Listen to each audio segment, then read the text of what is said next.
mukaga katolizi satu BTFM nga kusomerwa Joan Navubya. Nkwebaza gy'osobodde tuusaako engalo n'okuba ng'okyekomedde ku mukutu. Nze Joan Navubya. Minisitule y'ebyobulamu esabye bannayuganda bulijjo okutambulira mu bulamu obw'okukola dduyiro okulwanyisa ebirwadde ebitatulira gamba nga puleesa n'ebirala ebigwa mu kkobo eryo nga bino bitirimbula abantu ebitundu 80 ku buli 100 wansi w'emyaka 35. Minisita w'ebyobulamu ebisookerwako Margaret Muhanga ayogedde. Mugenda ne mukolako exercise namulyamu okubeera nga mutudde mwekuba selfie ng'ofuna akaboda naye oyinza okutambulako katono nga kilomita emu oba bbiri n'okolako aka brisk walk naye nga olina ekyokola mu kubeera ng'olina amaanyi ojja kuwangaala nnyo ng'okola exercise olya bulungi kubeera mu kifo nga kiyonjo. Omwenge mubi nnyo kawaliwo abalya ebintu birala olaba ng'omuntu atadde ebintu mu kamwa ng'alinga mbuzi alya the whole day. Minisita w'ensonga z'amawanga amalala mu gavumenti ey'ekibugirize Honorable Nkonyingi Muwada yeewonya lwaki gavumenti yakono okuyita mu minisitule yayo ku nsonga z'amawanga amalala etudde kyesirikidde ezingidde emikono emabega empaawo kyenyega ku kibaluwa ekirabula ekyafulumiziddwa Amerika eri bannansi baayo abateekateeka okujja mu Uganda nga babalabula ku butali butebenkevu obumenyi bw'amateeka n'okulinnyirira eddembe ly'obuntu ebifumbekedde mu Uganda. Ku kanyoolagano akaliwo wakati wa Uganda n'amawanga amalala eri mu kaseera kakatu naye wakati w'embeera eyo yonna nate tulina okufaayo ku bannansi kubanga bba abali mu gavumenti ebimu bisobola obutabanyiga naye tuvumirira obulagajjavu mu nkwata mu nnyanukula ne mu ngonjoola y'akanyolagano kano musobola okufuna obutakkaanya mu ndaba y'ensonga naye omulyango gw'enteeseganya gusigala mu ggule tetunalaba kikolebwa gavumenti ya kuno. Ejjira eggwanga erya UPDF liwadde essuubi ly'enkolagana ey'emirembe n'abalwanirizi b'eddembe ebbanga lyonna olw'ebyobufuzi mu ggiri eggwanga erya UPDF.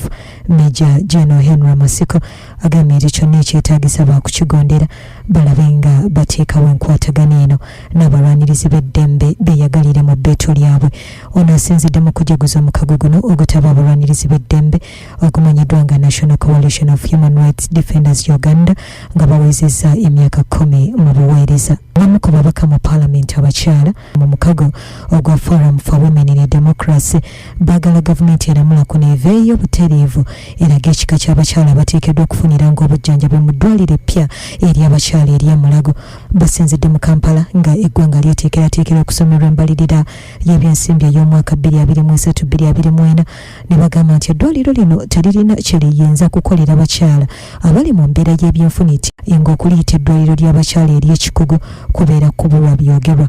Kabahinda Flavia Rwabuhoro omubaka omukyala w'ekyegegwa ayogedde. Enyamiramu ennyo kwe kusala budget y'ebyobulamu kubanga ate ebyobulamu byo si kye kintu ky'ogamba nti onaakomawo enkya oba ojja kulindamu tebiringa bya ttooyi nti ojja kuyimirira ebwe okoyingire kubanga omwana owuwo bw'abazze ate dino eddwaliro lye baatugamba nti lyaffe ly'abakazi ffe twagala kumanya bakazi biti ki bano abalina okukozesa eddwaliro lyaffe lino banjagala mbuulireko ku mukazi w'ekyegegwa nti waliyo eddwaliro lyaffe kosobola okugenda naye nagenda okulanga bya kaadi wa bagolodi ba diamond nengamba wano oba omukyala w'ekyegegwa afitinga ku kaadi ki.